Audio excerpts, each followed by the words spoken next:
में अब चलेंगे धनबाद में क्या कुछ आज बड़ी गतिविधियां रहेंगी ये जानेंगे। और बीते दिनों जो दो गुटों में हिंसक झड़प की खबरें आई थी उसमें फिलहाल क्या कुछ डेवलपमेंट है ये भी समझेंगे। राजकुमार हमारे साथ जुड़े हुए सहयोगी। राजकुमार, क्या कुछ आज शहर में बड़ी गतिविधियां रहेंगी और जो घटना घटी थी मुहर्रम जुलूस के दौरान उस पर क्या अपडेट फिलहाल? बिल्कुल नवीन, जिस तरह से पिछले मुहर्रम के दौरान जो घटना घटी और उसके बाद धारा 163 वहां पर लागू हुआ, घटना के बाद अब दोनों पक्षों के बीच में शांति और सौहार्द कायम हो, इसकी कोशिश जो है वो लगातार हो रही है। अगर हम कल की बात करें तो राज सिन्हा जो विधायक हैं धनबाद के, वो और एडीएम विधि व्यवस्था पूरे क्षेत्र का उन्होंने भ्रमण किया, दोनों पक्षों से बात की, दोनों समुदाय के लोगों को एक साथ मिलकर रहने का अपील किया गया और लोगों ने इस बात को लेकर अब सहमति जताई है कि उस दिन तोड़फोड़ के दौरान जो नुकसान हुआ है उसकी भरपाई दोनों पक्ष के लोग मिलकर करेंगे, क्योंकि पथराव में दोनों ही पक्ष के लोग जो हैं वो शामिल थे। कोई एक व्यक्ति शामिल नहीं था, ना कोई एक समुदाय शामिल था। दोनों पक्षों की तरफ से पथराव की घटना को अंजाम दिया गया था और ऐसे में जिसको नुकसान हुआ है उसकी भरपाई सभी लोग मिलकर करेंगे। इसके अलावा 163 पर जो निर्णय है वो अभी संभव है कि आज लिया जाएगा कि उसे आगे कंटिन्यू रखना है या उसे वापस ले लेना है, क्योंकि धनबाद में दो और जगह पर भी जो आउटसोर्सिंग कंपनियां हैं कोयले की, कुजामा और एक और अन्य जगह पर 163 लगाया गया था कल ही, जो इस चीज से आज वापस ले लिया गया है। इसके अलावा अगर हम बात करें तो धनबाद जिला प्रशासन की तरफ से भी लगातार प्रयास किया जा रहा है कि वहां पर शांति जो है वह पूरी तरह से कायम हो जाए।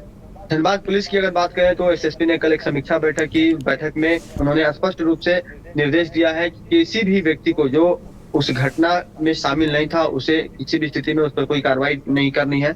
इसके अलावा जो लोग उस घटना में चिन्हित हुए हैं, जिन पर जिनके जो फुटेज है, जिनके जो तस्वीरें हैं, उनकी जो पुलिस की कार्यशैली, पुलिस के जो पास जो पहुंचे हैं और वो उपद्रव करता हुआ दिख रहा है या फिर उस किसी को भड़काते हुए दिख रहा है, तो उन लोगों को किसी भी हाल में बख्शना भी नहीं है। इसके अलावा जिले में खनिज के अवैध भंडारण, अवैध परिवहन और अवैध खनन पर जो कोयला हो या अथवा बालू हो, उन पर रोक लगाने का निर्देश धनबाद एसएसपी ने मासिक क्राइम मीटिंग के दौरान कल दिया है और भी कई निर्देश धनबाद पुलिस को दिए गए हैं। खासकर सभी थानेदारों को इस मामले में निर्देश दिया गया है।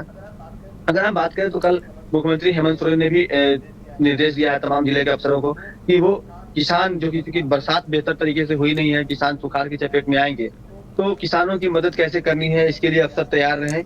और इसको लेकर भी संभव है कि जिला प्रशासन के जो तमाम पदाधिकारी हैं वो अब ग्रामीण क्षेत्र में किसानों की टोल लेने के लिए जरूर भ्रमण करेंगे और जानेंगे कि उनके जिले में क्या स्थिति है। साथ ही अगर हम बता दें तो धनबाद कोयलांचल की तमाम जो इलाके हैं, अब सावन का जो समय है वो शुरू होने वाला है और कई संगठनों की तरफ से, खासकर महिला संगठनों की तरफ से सावन महोत्सव का आयोजन उसकी शुरुआत होने जा रही है।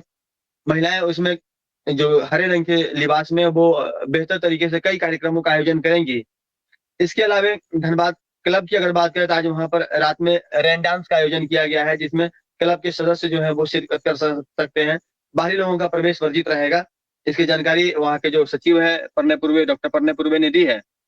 साथ ही अगर हम धनबाद की बात करें तो धनबाद में मौसम जो है वह धूप छांव का बना हुआ है, बीच बीच में बूंदाबांदी हो रही है, लेकिन जो बारिश चाहिए किसानों को खेती होने के लिए वो नहीं मिल पा रही है, तो ये एक परेशानी है किसानों के साथ। तो और भी कई गतिविधियां जो है वो धनबाद में आज देखने को आपको मिलेंगी, जिसमें कि धनबाद के तमाम जो पुलिस पदाधिकारी हैं वो जिले में अलग अलग जगह पे विकास के जो कार्य चल रहे हैं उसकी समीक्षा करने के लिए धनबाद जिला प्रशासन की तरफ से धनबाद की जो डीसी है उनकी तरफ से लगातार बैठकों का दौर चल रहा है। सरकार के पास समय बहुत कम है और कार्य बहुत ज्यादा है, तो ऐसे में अधिक से अधिक विकास के कार्य को अंजाम दिया जा सके, इसके लिए अफसरों को जो टास्क दिए गए थे उसे पूरा करने के लिए धनबाद जिला प्रशासन के तमाम पदाधिकारी लगे हुए हैं। कल की अगर हम बात करें तो धनबाद एसएमसीएच का दौरा एडीएम विधि व्यवस्था हेमा प्रसाद ने किया था। वहां पर काफी गंदगी उन्होंने देखी और 1 महीने के अंदर उन्होंने तीसरी दफा ये निरीक्षण किया है। उससे पहले डीसी भी वहां पर गई थी और सुधार के निर्देश दिए थे, लेकिन कमांडो सिक्योरिटी जो कि वहां पर मैन पावर उपलब्ध कराती है, उनके कार्यशैली में सुधार देखने को नहीं मिल रहा है। उन्हें काफी फटकार भी लगाई गई है। तो इस परिस्थिति में वो फिर से अपनी कार्यशैली में सुधार लाएंगे, इसकी आशा की जा सकती है। जी नवीन। ये तो कई गतिविधियां हैं जिले में जो देखने को मिलेंगी। इसके अलावा आपने मौसम की भी बात की राजकुमार। मौसम फिलहाल देखिए, जैसा कि आपने बताया कि जिस बारिश की उम्मीद हो रही है वो बारिश नहीं हो रही है। कई जिलों में मानसून रूठ गया है मानिए राजकुमार, और वही स्थिति धनबाद की भी है। इसके अलावा भी कई गतिविधियों की आपने जानकारी दी है। बहुत बहुत धन्यवाद आपका हमारे साथ जुड़ने के लिए और पूरी जानकारी के लिए।